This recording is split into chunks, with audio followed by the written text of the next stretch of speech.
Hey, Dr. Cunningham, thanks for being here today. And I wanted to, now is June, it's Pride Month, and we have this moniker, it's in all over popular media now, LGBTQ+. It's a lot of letters. I don't think a lot of people exactly know what all that means. And I know as psychologists, we're trained to look at the nuances. We want to make sure that we're understanding communities and their needs really specifically. Could you help the general public out there understanding that these terms, LGBTQ+, and what role maybe psychology has for the LGBTQ plus communities? Yeah, I think it's a really good question. I think a lot of times people get lost in the letters, and they don't know what letters to say and what order and what they mean. And I think the fact that the letters are expanding really demonstrates that society is giving space for people to explore and express themselves in different ways, and then identify different ways within how they feel in terms of their sexual orientation and gender identity. Going back to the letters, so their sexual orientation is gender identity. So gender identity is how you identify as a gender, which may not be part of binary. You may not identify as a male or female. We look at things as a spectrum. So one thing that psychologists and the field of psychology is trying to do is promote the idea of a spectrum thinking. So, giving people the freedom to say, you don't have to be this or that. You can be however you want to choose to identify. Same thing goes with sexual orientation. A lot of times people think you're either straight or you're gay, or lesbian. But understanding that there could be fluidity within that. And I think the field of psychology, our responsibility to the community is allow people to not only give space to explore who they are, but also to come up with identity models that we can actually teach people and say, this is how people develop. A lot of times we have development for morality and development towards a child growing up, but also to understand that identity is also something that it can be modeled. You can have a model around that. And I think that's been really helpful for a lot of psychologists to show people in different fields to say, this is normal, and this is the steps of how people can identify and develop. Yeah, and you brought up, we were kind of chatting here about psychology's role. I know our role has changed and evolved.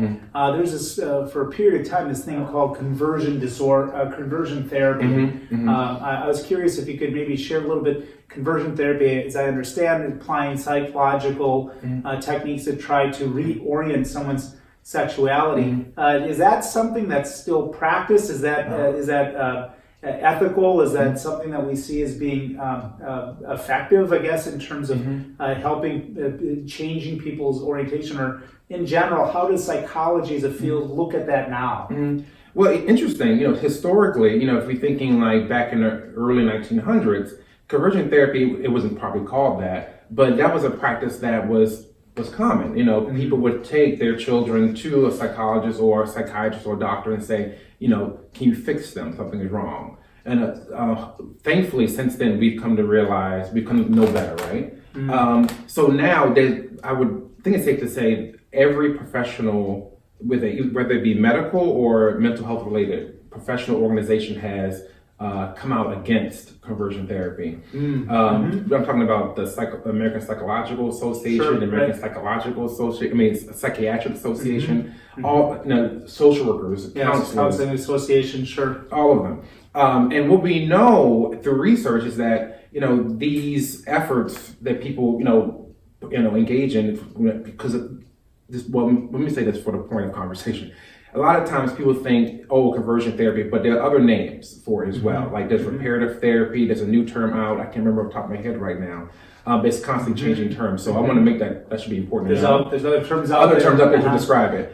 We know that cause more harm than good. We know that it affects people's self-esteem, it affects people's how they view themselves. It also impacts hope, and we know hope is a big part of when people get hopeless, they kind of slip into depression, right? And it also kind of hurt themselves and things like that. So it actually makes people sicker. Yeah, yes. And the thing that it does is that you're muting a natural part of yourself, and you're muting it, and you're putting on pause. And a lot of times these processes they use aversion techniques.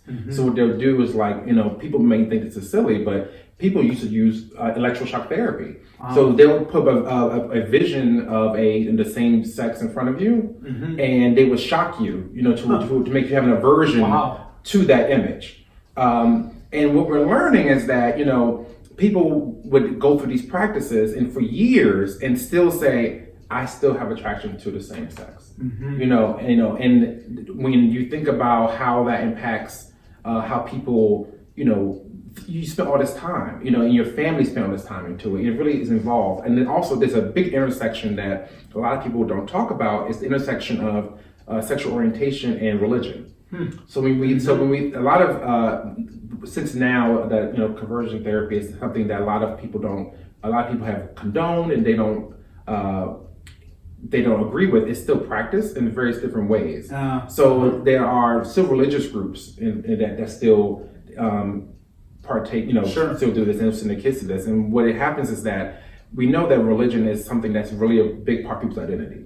Right. And a lot of times that intersection is like, okay, well, how can I reconcile my faith along with my sexual identity? Sure. And when people go through these programs that don't work, people come out of it and they're kind of lost in that way. They lose their faith. They lose their this type of purpose. Right. And things like that. So we know that it's harmful. Unfortunately, there isn't a federal law. There are many states. I believe there's probably like